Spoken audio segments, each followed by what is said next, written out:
तो उस दिन हमने पढ़ा था, क्या पढ़ा था? मनुष्यता। मैथिली सरगुप्त की कविता थी, बड़ी अच्छी कविता थी, मनुष्यता। उन्होंने मनुष्य के बहुत सारे रूप बताए हैं। और मनुष्यता क्या होना चाहिए? मनुष्यता वह है जो दूसरों के काम आए। इंसान वह है, इंसानियत क्या है? इंसान सभी है, लेकिन इंसानियत वो है जो हम दूसरों के काम आए। अश्विन सिंह, कुछ हो रहा है बेटा? बात सुनाई आ रही मेरी? सुनाई नहीं दे रहा आपको? हाँ, ये अभी ये पढ़े, उसके बाद पढ़ेंगे। थोड़ा इसमें बाकी रह गया, दो बाकी रह गया था, इसमें उसको पढ़ लें, उसके बाद फिर हम बात करेंगे इस पर, संचयन पर। ठीक है, अभी 2 परिच्छेद बाकी है लास्ट के। बात समझ रहे हो? अर्चित, दो बाकी है। तो मनुष्य मातृ बंधु है, दो बाकी है ना, 2 लास्ट वाले 2 परिच्छेद बाकी, इसको पूरा कर लेते हैं, फिर उसकी बात पढ़ेंगे। मनुष्य मातृ बंधु है, यही बड़ा विवेक है। विवेक होता है बुद्धि, ज्ञान, अर्थात जो व्यक्ति समझते हैं कि मनुष्य ही मनुष्य का भाई होता है, जो बड़ा भाई वही है। संसार में कोई दूसरा काम नहीं आता मनुष्य के अलावा। इसलिए मनुष्य को मनुष्य से अपना प्यार रखना चाहिए, स्नेह रखना चाहिए। यही बड़ा विवेक है। जिसके अंदर ये बुद्धि है, ये सोच है, वही बड़ा आदमी है, वही अपने जीवन को अच्छा चलाता है। पुराण पुरुष स्वयं को पिता प्रसिद्ध है। और इस सृष्टि के अंदर, इस दुनिया के अंदर पुराण पुरुष, प्राचीन जो पुरुष है, परमात्मा है, वो केवल एक ही स्वयं को अपने आप में। और तो हमारे धर्म, हमारी जातियां, हमारे संप्रदाय, हमारे क्या नाम से जाति प्रति जो बाकी है, वो हम अलग बटे हुए हैं, बाकी सबका एक ही है, परमात्मा एक ही है। और हमारे जो क्या नाम तरीके हैं वो अलग अलग हैं। कोई किस तरह पूजा करता है, कोई किस तरह पाठ करता है, कोई किस तरह परमात्मा को याद करता है, वो अलग बातें हैं, लेकिन सबका परमात्मा एक ही है। पुराण को स्वयं को पिता प्रसिद्ध एक ही है। राम नाम भजे जाति पाति पूछे नहीं कोई, हरि को भजे सो हरि का हो। अर्थात जो परमात्मा की पूजा करता है, परमात्मा को भजता है, परमात्मा की संतान है, इसके अलावा कुछ भी नहीं है, सब एक है। तो हमने बना दिया है, हमने अलग बना रखा है कि ये इस जाति का है और ये इस जाति का है। कुछ नहीं है, सब समान है, सब एक है। संपूर्ण मनुष्य, संपूर्ण मानव प्रकृति एक है। ऐसा नहीं कि इसका खून अलग है, इसकी हड्डी अलग है, इसका सिर अलग है, ऐसा कुछ नहीं है। सब एक है, सब एक ही मनुष्य है। तो और सबका परमात्मा एक ही है। सबका जो आराधना करने का तरीका है वो अलग अलग है, लेकिन परमात्मा जो है सबका एक ही है। हम सबके कृपा करने वाला, सबको रक्षा करने वाला एक ही परमात्मा कहलाता है। फलानुसार कर्म के अवश्य भाई हुए। फल के अनुसार, कर्म के अनुसार हमारे जो भेद मिलते हैं, हमको क्या नाम से अलग अलग काम मिले हुए हैं सबको हमारे कर्मों के अनुसार। तो ये बात है, फलानुसार कर्म के अवश्य बाह्य भेद, बाहर के भेद है ना। ये काम करेगा, इसने कर्म किया है, इतनी पढ़ाई की है, ये अच्छा फल बनेगा। इसने कम पढ़ाई की है, ये करेगा। ये खेती बाड़ी करता है, खेती किसानी काम करता है, तो ये काम करेगा। कोई सेठ है तो वो सेठ काम कर रहा है, बढ़िया काम कर रहा है। इस प्रकार से जो हमारे कर्म है, जो हमारे फल है, उसके साथ हमको बाह्य भेद इस प्रकार से हमको अलग अलग दिखाई देते हैं। हम शिक्षक बनेगा, डॉक्टर बनेगा, इंजीनियर बनेगा, चपरासी बनेगा, है वो सब अपने अपने कर्मों के अनुसार, अपने पढ़ाई के अनुसार है। तो हमको दिखाई देता है कि बाह्य भेद, परंतु अंतरिक में प्रमाणभूत भेद है। लेकिन अंतदृष्टि देखा जाए, अंतदृष्टि परमात्मा ने क्या नाम हमको एक बनाया है सबको, और आत्मा जो परमात्मा की एकता है, उस हिसाब से प्रमाणभूत जो हमारे वेद है, जो चाहे पुराण हो, चाहे क्या नाम से हमारे धार्मिक ग्रंथ है, वो सारे एक है। सब में एक ही बात है, किसी में भी कोई उल्टी सीधी बात नहीं लिखी हुई है। सब हमको एक ही बात बताते हैं कि अच्छा करें संसार में तो अच्छा होगा, बुरा करेंगे बुरा होगा। इसलिए अच्छे काम करते हैं सभी जो पढ़ते हैं ग्रंथों को। धार्मिक लोग होते हैं, जो अच्छे लोग होते हैं, जो रात में पढ़ते हैं, वो अच्छा काम करते हैं। बाकी जो उस तरह के होते हैं, उनका कर्म जो उस तरह करते हैं वो उनको फल भी इस तरह से मिलता है, ये बात है। तो परंतु आंतरिक में प्रमाणभूत वेद है, आंतरिक रूप से क्या नाम से हम सबको एक ही शिक्षा देने वाले, एक ही बात बताने वाले हमारे जो प्रमाणित जो वेद है, जो ग्रंथ है, हमारी जो रचनाएं हैं, सब एक है। अनर्थ है कि बंधु ही बंधु की बताना है। अब सब जो करें कि यही बड़ा विवेक है, मनुष्य मात्र बंधु है, मनुष्य सबका मनुष्य का भाई है, लेकिन हम देखते हैं कि आज एक भाई दूसरे भाई की मदद नहीं करता है, उसकी व्यथा नहीं करता है। आजकल तो आप जानते हो कि देखते हैं और घर में चले जाते हैं, बल्कि अच्छे व्यक्ति होते हैं, जो मनुष्य होते हैं, वो पहले उसकी मदद करते हैं, पहले क्या नाम से सहयोग करते हैं, प्रोत्साहित करते हैं उसको, व्यक्ति को, तो वो मनुष्य है। इसलिए ये अनर्थ की बात है, बड़ा पाप है, बड़ा ही पाप है कि बंधु ही ना बंधु की व्यथा है, अर्थात भाई ही भाई की व्यथा होती है, कष्ट को, पीड़ा को करता नहीं है, दूर करता नहीं है। जबकि हमारा कर्तव्य है कि हमारा कोई भी जो साथी है, हमारी निगाह में है, हमारे साथ है, आसपास है, हमको दिख रहा है, रास्ते में जाने कहीं है, तो पहले उसकी मदद करना चाहिए, पहले उसकी व्यथा, जो उसका दुख है, उसकी पीड़ा है, उसका जो भी है, उसके साथ कोई परेशानी है, उस परेशानी को हमको पहले दूर करना चाहिए। तो ये बात है, वही मनुष्य है कि जो मनुष्य के लिए इस दुनिया में, इस संसार में मनुष्य वही कहलाता है कि मनुष्य के लिए काम करता है, मनुष्य के लिए मरता है, मनुष्य के लिए जीता है, वही मनुष्य है। बाकी तो आप जानते हो, मैंने पढ़े लिया, आप वही पशु प्रवृत्ति है कि आप ही आपसे रहे, अर्थात जो अपना खाता है, जो अपना मिला हुआ है उसको खाता है, वो क्या नाम से पशुओं की मानसिकता है। अर्थात इस प्रकार पशु की मानसिकता हमको नहीं रखनी है, हमको रखनी है मनुष्य की मानसिकता। मनुष्य के लिए जीना है, मनुष्य के लिए मरना है, मनुष्य के लिए काम आना है।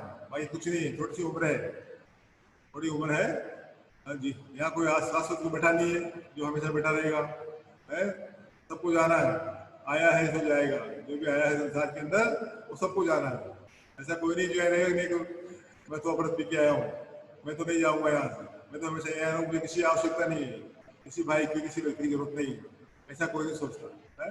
अर्थात सब मनुष्य है, सबको कष्ट आते हैं, सबको दुख आते हैं, सबको दुख झेलना पड़ता है। तो कल आपके साथ है, परसों मेरे साथ है, ऐसा नहीं होना चाहिए।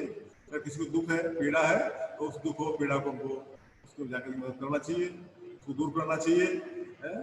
वही मनुष्य है कि जो मनुष्य के लिए, अर्थात मनुष्य वही कहलाता है जो मनुष्य के लिए मरता है, मनुष्य के लिए जीता है। सारी बातें मनुष्य के लिए है यहाँ पूरे पाठ के अंदर, क्योंकि मनुष्यता के बारे में बताया गया है, मनुष्य कविता है, इसके बारे में बताया गया, इसलिए मनुष्य को है। ठीक है भाई, तो सभी एक ही परमात्मा की संतान है, सबके ग्रंथ एक जैसे ही है, वो नाम दे रखे हैं अलग अलग, लेकिन सब में एक ही बात है, सबके अंदर एक ही दृष्टिकोण दे रखा है, एक ही विचार है, किसी में भी कोई गलत बात नहीं है। चाहे कुरान पढ़े, चाहे बाइबिल पढ़े, चाहे क्या नाम से गीता पढ़े, महाभारत पढ़े, रामायण पढ़े, सब में एक ही बात है, किसी में भी कोई उठना बात नहीं, अलग से बात नहीं है ना। ये प्रमाणभूत वेद है, ये है वही मनुष्य है कि मनुष्य है, मनुष्य के लिए मरता है, मनुष्य के लिए काम आता है, मनुष्य के लिए जीता है, वही मनुष्य कहलाने योग्य है। ठीक है, चलो अभिष्ट मार्ग में। अभिष्ट मार्ग क्या है? अभिष्ट मार्ग तो जीवन लिया सबने, सबको जीवन मिला है, और जीवन में अच्छा पढ़े लिखे, अच्छा काम करें, कोई दुख ना हो, कोई पीड़ा ना हो, अच्छे सीधे रास्ते चले, सीधे रास्ते जाए। तो चलो अभिष्ट मार्ग में सहज खेलते थे, खेलते थे मतलब यहाँ कि हंसी खुशी हमको जो जीवन मिला है, वो जीवन हंसी खुशी से हमारा व्यतीत हो जाए, और जीवन में किसी प्रकार की कोई व्यवधान, कोई पीड़ा, कोई कष्ट हमको न मिले, ये बात है। तो चलो अभिष्ट मार्ग में सहज खेलते हुए, अर्थात खुशी खुशी जीवन जीना चाहिए, खुशी खुशी हमको जीवन जीना चाहिए। इस जीवन में किसी प्रकार की कोई बाधा, किसी प्रकार की कोई तकलीफ, किसी प्रकार कोई विघ्न नहीं आना चाहिए। सहर्ष खेलते हुए, सहर्ष खुशी खुशी, हंसी खुशी के साथ खेलते हुए अपना जीवन जिए, किसी को पीड़ा ना हो, किसी को विपत्ति ना आए जीवन में, किसी को किसी प्रकार का दुख ना हो, तो सब हंसी खुशी संसार में अपना जीवन जिए। छोटे मोटे कष्ट आते हैं, सबके साथ आता है, कोई दिक्कत नहीं है, लेकिन उन कष्टों को हमको सबको मिलकर के और दूर करना है, सब कष्टों को दूर भगाना है। ये बात सबके अंदर होना चाहिए। ऐसा नहीं कि उसको कष्ट हो रहा है तो मुझे मजा आ रहा है, कल आज उसको है कल मेरे को भी हो सकता है।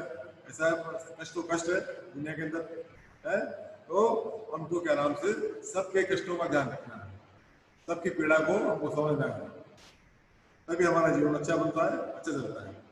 विपत्ति बाधाएं आती, विपत्तियां आती, जीवन में सबके बाधाएं आती, आपके जीवन में आती है, हमारे जीवन में आती है, आती नहीं आती, आती है ना, सबको आती है विपत्ति। विघ्न व्यवधान आते हैं जीवन के अंदर, अनेक व्यवधान आते हैं, सबको मिलते हैं व्यवधान। ऐसा नहीं है कि किसी का जीवन जो बिना व्यवधान के बिना विपत्ति के खत्म हो गया हो, ऐसा नहीं है।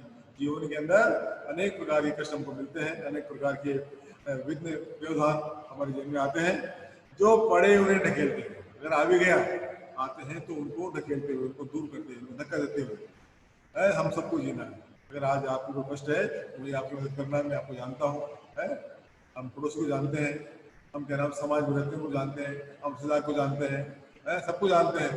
तो सारंग झगड़ा नहीं करना बेटा, सारंग झगड़ा कर रहा है गलत बात है, पढ़ते हुए झगड़ा नहीं।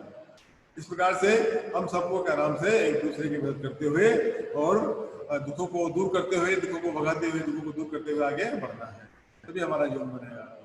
अगर हम में रह गए तो जीवन में हम कष्ट हमारे अंदर भी आएंगे, कष्ट हमको भी झेलने पड़ेंगे, फिर दूसरे से बाहर रहेंगे। इसलिए ये प्रवृत्ति, ये मानसिकता हमारे अंदर नहीं होना चाहिए। सही है ना बात? है कि नहीं?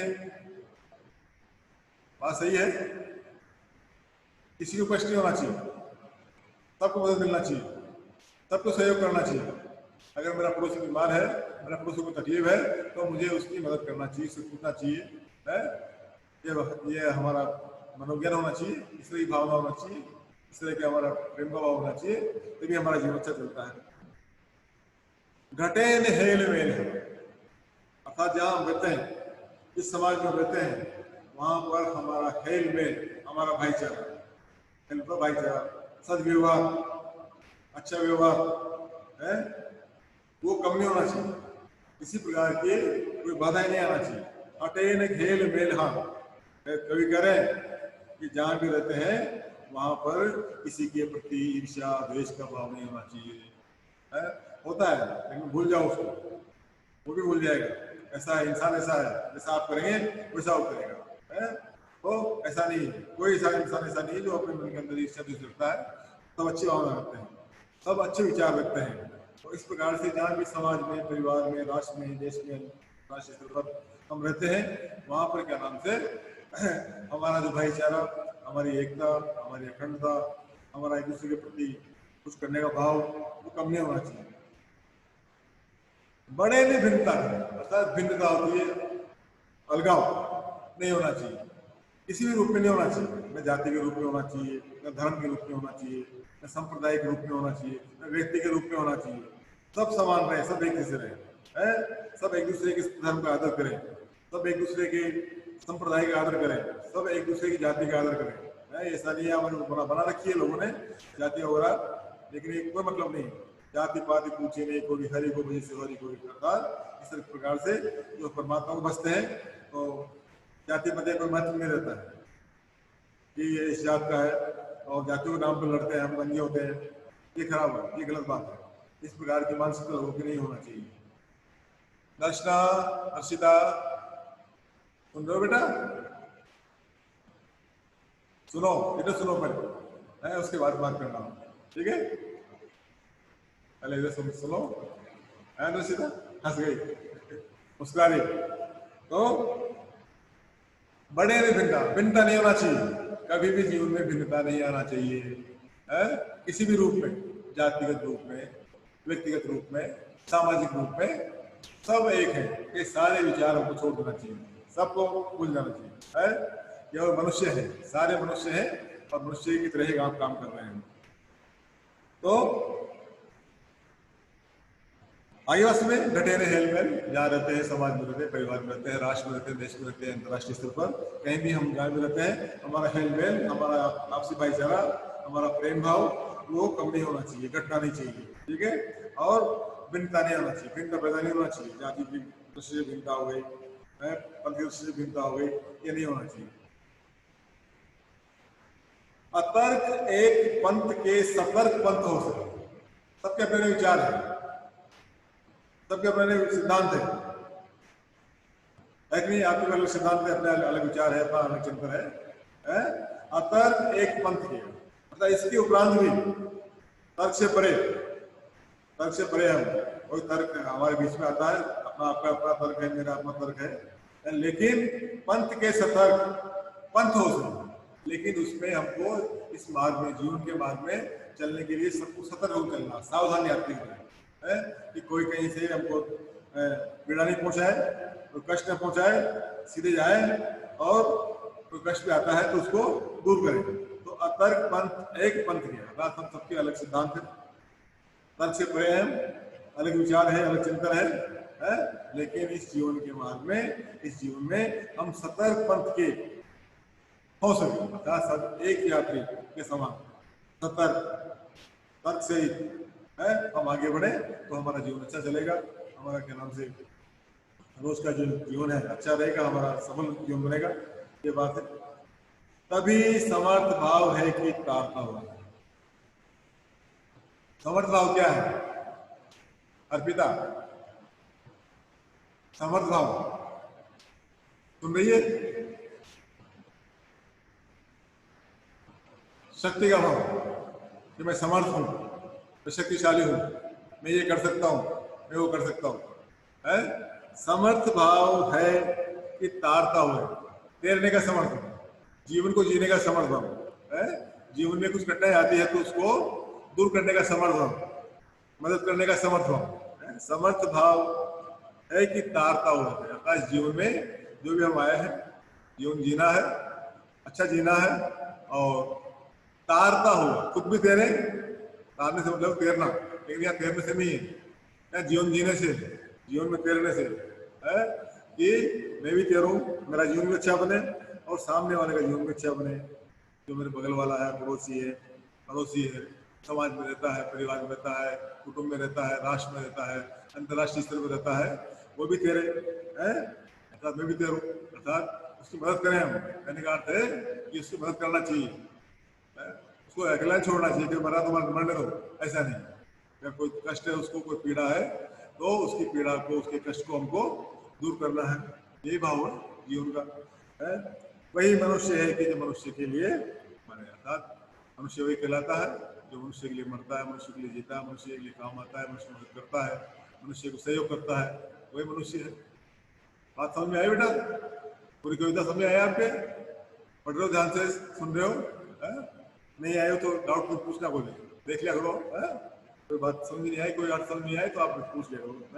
तो अच्छी कविता लिखी है, क्या नाम से, गुप्त जी ने, मैथिली गुप्त ने, मनुष्यता। इसके जो आप चाहें तो इसका भावार्थ भी आप बैठ के लिख सकते हैं, एक बार प्रयास करें, भावार्थ लिखें बैठ के। कोई बात समझ में नहीं आती है तो उसको मैं बताऊंगा, बाद में आप बैठ के पूछें, अर्चित इसका भावार्थ है, आप बैठे बैठे लिख सकते हो, नहीं? हाँ, और कोई बीच में कोई शब्द, कोई पर्यायवाची, कोई क्या नाम से शब्द का अर्थ या कोई बात अर्थ का कोई समझ में नहीं आ रहा है आपको, तो आप डाउट से पूछें। तो इस प्रकार से बैठे बैठे आप क्या नाम से ये काम करें। और इसमें कुछ प्रश्न दे रखे हैं पीछे, उन प्रश्नों पर ये 8 प्रश्न दिए हैं पीछे कि कवि ने कैसी मृत्यु को सुमृत्यु कहा है, दूसरों के लिए जिए, दूसरों के लिए काम आए और दूसरों के लिए अच्छे काम करके मरे, सुमृत्यु कहलाती है। उदार व्यक्ति की पहचान कैसे हो सकती है? उदार व्यक्ति वही होता है जो अपने लिए जीता, दूसरे लिए जीता है, अपने लिए काम नहीं करता, दूसरे लिए काम करता है? उदार दयालु, कृपालु, पोलाइट। अर्थात पोलाइट कौन है? जो दूसरे के लिए काम करता है, दूसरे काम आता है, दूसरे दुख में वो अपना दुख समझता है, वो व्यक्ति क्या नाम से उदार होता है। कवि ने दधीची कर्ण और महान व्यक्ति का उदाहरण देकर मनुष्यता के लिए क्या संदेश दिया है? कि अगर हम किसी के काम नहीं आए तो मनुष्यता किस काम की? हम मनुष्यता कहलाने लायक नहीं है। अगर हमारे पास कुछ देने को है तो हमको देना चाहिए, है? हमको बांध के रखना चाहिए। हिंदू बड़ा बड़ा दान दिया है, धन से पूरा शरीर दे दिया, कर्ण ने क्या नाम से अपने कुंडल और अपना चमड़ा दे दिया शरीर का, और क्या नाम से इन लोगों ने अपना सर्वस्व त्याग कर दिया है। तो ऐसे लोग हैं जो उदाहरण दिए इनके, इसलिए इनका नाम याद याद करते हैं आज भी।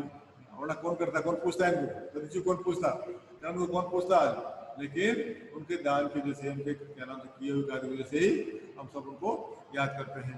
तो ये बातें बेटा कवि ने किन पंक्तियों में व्यक्त किया है कि हमें गर्व ही जीवन व्यतीत करना चाहिए, अर्थात कवि ने किन पंक्तियों में व्यक्त किया है, गर्व ही जीवन जीना चाहिए। अर्थात सभी में गर्व रहित है, लेकिन यहाँ न रही न भूल के मदान कुछ वित्त में, ये पंक्तियां है, पढ़ना है इसमें। सना जाना पुत्रों ने गर्व चित्त में, अर्थात ये समझिए कि मेरे पास परिवार है, मेरे पास इतना संपत्ति है, इतना पैसा है, और इस तरह से जान करके और मैं क्या नाम गर्व करूँ, तो इस प्रकार गर्व नहीं होना चाहिए, है ना। अनाथ कौन है, अनाथ कोई भी नहीं है, गरीब कोई नहीं है, अकेला कोई नहीं है, सबके साथ परमात्मा है, सबका परमात्मा है, त्रिलोकीनाथ साथ है, अतः भगवान सबके साथ है, परमात्मा सबके साथ है। दयालु दिन बंधु के बड़े विशाल हाथ है, अर्थात तो भगवान है, परमात्मा है, उसके बड़े बड़े हाथ है, तो आपके लिए तैयार बैठा है देने को। आपको मांगिए, आप शुद्ध मन से मांगेंगे, सही मन से मांगेंगे तो आपको दे देगा, उस विशाल हाथ है उसकी। आप कहीं भी हो, कहीं भी जाओ, आपसे जरूर मदद करेगा। ठीक है, तो ये पंक्तियां इसमें रहो ना भूल, ये सभी मतलब तीन पंक्तियों में ये बात रखी है। कौन सी बात, कि गर्व ही जीवन व्यक्त करना चाहिए। मनुष्य मात्र बंधु है, इससे आप क्या समझते हैं? सब समझते हैं कि मनुष्य का भाई मनुष्य ही है, मनुष्य के दूसरे अलावा कोई नहीं है। उससे बहुत सारे हैं, जानवर भी है, हमारे साथ रहते हैं, लेकिन वो भाई नहीं सकता, वो उनके पास सोच नहीं है, चिंतन नहीं है। लेकिन मनुष्य है, उसके पास सोच है, चिंतन है, इसलिए वो हमारा भाई है, मनुष्य ही है ना। ये हो गया। कवि ने सबको एक होकर चलने की प्रेरणा क्यों दी? क्योंकि एक होकर चलने से सब सुख से जिएंगे, शांति से जिएंगे, जीवन बाकी अच्छा बढ़ेगा, आगे बढ़ेगा, किसी प्रकार कोई दिक्कत नहीं आएगी, है ना। इस तरह की आप कर सकते हैं। और व्यक्ति को किस प्रकार का जीवन करना चाहिए, इसके उतार लिखिए पूरा जो लास्ट पंक्तियां हमने रखा सारा, कि क्या नाम, मनुष्य को मनुष्य के काम आना चाहिए, मनुष्य की सुख में काम आना चाहिए। दक्षिणा मित्तल उठाओ हटाओ, तो एक दूसरे की मदद करके हम चले, ये जीवन है। और सबको मदद करें, सबको सहयोग करें जीवन में, है ना। ये हो गया।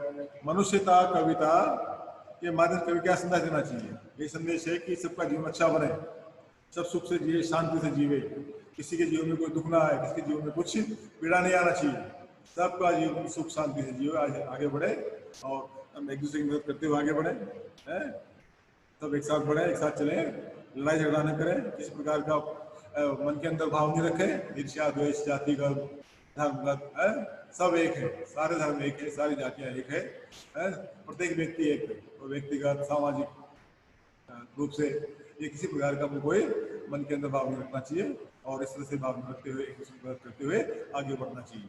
मनुष्य के लिए जीना चाहिए। हम आए हैं मनुष्य बन करके, सब भगवान ने हमको जन्म दिया है।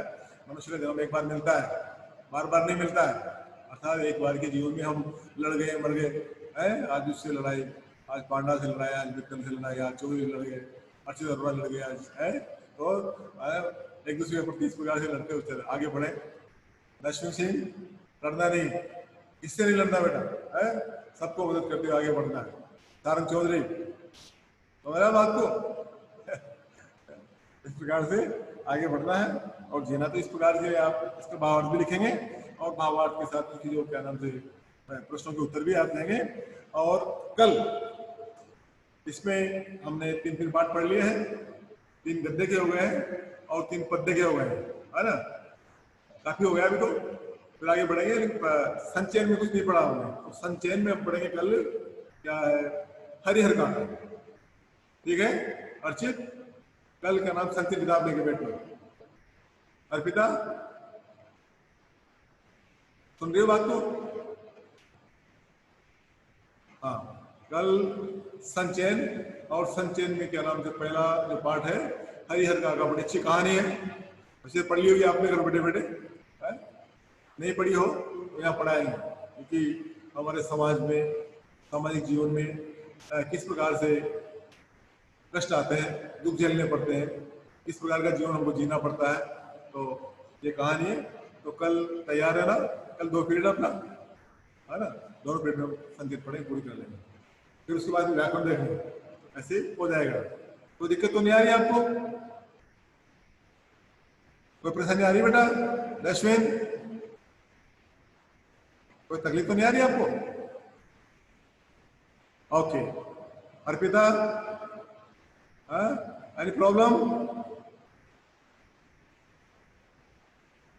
गुड, अच्छा अब गई, ठीक है। तो टाइम भी हो गया लगभग, आज इतना ही काफी। कल हम पढ़ेंगे संचयन, और संचयन के पहली की कविता है हरिहर काका, जिसको लिखा है मिथिलेश्वर ने। मिथिलेश्वर में जो बिहार के हैं, रहने वाले हैं, अच्छे कवि है, अच्छे राइटर है, अच्छे लेखक है, उनको पढ़ेंगे। ठीक है, बाय बाय, टाइम भी हो गया।